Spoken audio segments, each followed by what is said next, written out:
Hello friends, Radhe Radhe. कैसे हो आप? आई हो अच्छे होंगे। मैं भी अच्छी हूँ। माता रानी की कृपा आप पे बनी रहे। तो आज हम करेंगे 33 इंच ब्लाउज की कटिंग। और सबसे पहले मैं क्या करती हूँ, मैं चेस्ट का नाप लेती हूँ। इससे मुझे कपड़ा इधर उधर खिसकाना होता है ना, तो मैं पहले ही खिसका लेती हूँ। और इसके बाद हम लंबाई लेंगे। तो लंबाई इसकी मैंने 14.5 इंच ली है। और इसके गले मुड्डे मैंने 5.5 लिए हैं। और आर्म होल मैंने इसका 6 इंच लिया है। 6 या 6.25 इंच ले सकते हो आप। तो इसके बाद अब शुरू करते हैं हम इस डिब्बे की कलाकारी। तो यहाँ से हम इस डिब्बे का यूज करेंगे। और इस डिब्बे से अगर आपके पास स्केल नहीं है तो आप इस तरीके से इस्तेमाल कर सकते हो, क्योंकि बिना स्केल के लाइन ड्रॉ नहीं हो पाती हैं। तो इस तरीके से आप इसका इस्तेमाल कर सकते हो।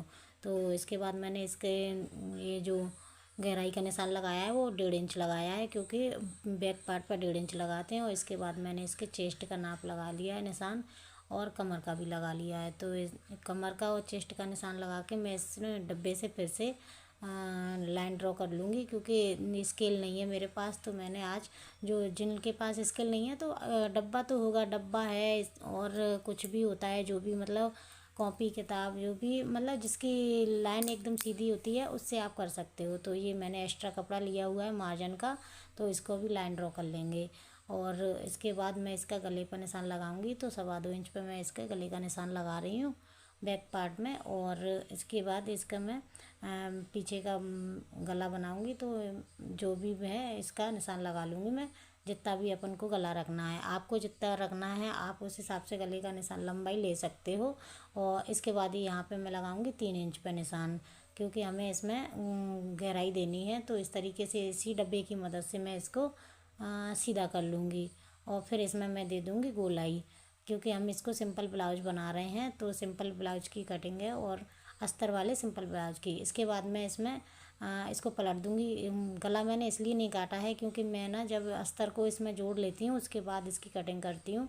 तो अगर आपको कटिंग देखनी, वो स्टिचिंग देखनी है, तो आप कमेंट में बताओ तो मैं उसकी स्टिचिंग भी बताऊंगी। उसके बाद मैंने इसकी सिलबटें ठीक कर ली हैं। और इसके बाद हम इसकी लंबाई एक बार फिर से नाप के देख लेते हैं। तो 14.5 इंच है। और इसके बाद हम इसमें लेंगे 1/2 इंच या 1 इंच एक्स्ट्रा कपड़ा, क्योंकि ये है बेल्ट वाला ब्लाउज। बेल्ट वाले ब्लाउज में हमें 1/2 इंच या 1 इंच एक्स्ट्रा लेना होता है, क्योंकि हम इसमें बेल्ट जोड़ते हैं तो कपड़ा कम पड़ जाता है। इसीलिए तो मतलब बैक पार्ट और फ्रंट पार्ट छोटे बड़े हो जाते हैं, क्योंकि हमें एक्स्ट्रा कपड़ा नहीं लेते हैं।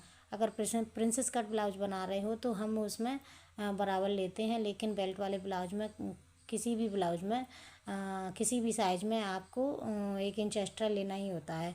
इसके बाद मैं एक बार और नाप के देख रही थी और हाथ रख के मैंने इसकी कटिंग कर ली है इस तरीके से। तो आप अगर पिन अप कर सकते हो तो वो कर सकते हो, नहीं तो आप हाथ तो रख ही लिया करो। इस तरीके से हाथ रखो और इसकी कटिंग कर लो। इसके बाद मैं क्या करूँगी कि बैक पार्ट को मैं इसके को अलग कर दूँगी। और उससे पहले मैं इसमें कट लगा देती हूँ जहाँ पर हमने फिटिंग देनी है। फिटिंग की कट लगाने से क्या होता है कि हमें बार बार नापना नहीं पड़ता है, इसलिए हमें कट लगाना ज़रूरी होता है। जो बैक पार्ट में हमने गला लिया था उसी के बराबर हम इसमें भी गला ले लेंगे। और जो नीचे है मतलब जो लंबाई लेनी है हमें, वो हम अपने हिसाब से ले लेंगे। 1/2 इंच एक्स्ट्रा ही रहता है, जो ऊपर नापा है उससे 1/2 इंच एक्स्ट्रा ले लो तो गोलाई अच्छे से आ जाती है। तो इस तरीके से आगे का गला भी हमने बना लिया है। इसकी कटिंग भी मैं बाद में ही करती हूँ।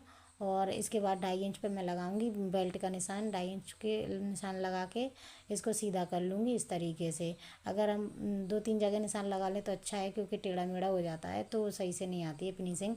इसलिए अपन को सारे मतलब 2-3 जगह निशान लगा लेना चाहिए आगे पीछे। उसके बाद मैं इसमें 1 इंच पे निशान लगा के आगे और इसमें गहराई दे दूँगी। इसके बाद मैं लगाऊँगी उसके निशान टस्क के। तो इसके बाद मैंने इसको निशान लगा लिया है 3 इंच पे। ऊपर से मैंने 10.5 पे लगाया हुआ है, क्योंकि 10.5 पे ही आ रहा है इनका। तो उसके बाद मैंने इसमें डाट लगा दी है। और यहाँ मैं लूँगी 1.5 इंच इधर, और इधर लूँगी मैं 2 इंच, और इधर भी मैं 2 इंच लूँगी। तो इसके बाद हम इनको पॉइंट बना लेंगे। पॉइंट बनाने के बाद हम इनको एसी डब्बे की मदद से सीधा कर लेंगे इस तरीके से। आप किस तरीके से लगाते हो, अगर आप सिलाई करते हो तो आप मेरे को कमेंट में ज़रूर बताना, या फिर आपको इसमें कोई प्रॉब्लम दिखी हो तो आप कमेंट में मुझे ज़रूर बताना। ठीक है। तो अब मैंने इसके बेल्ट को भी अलग अलग कर लिया है। और इसके बाद हम इन दोनों पार्टों को भी अलग कर लेंगे इस तरीके से। और इस पार्ट को और इस पार्ट को उल्टा करेंगे और इसको भी हम उल्टा करेंगे। अगर बिना काटे भी कर सकते हो तो आप वैसे भी कर लो।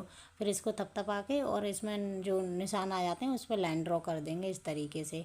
तो ये क्या है, हमारा डाट जो भी है आगे पीछे नहीं होंगी, जो दोनों में एक जैसी आएंगी।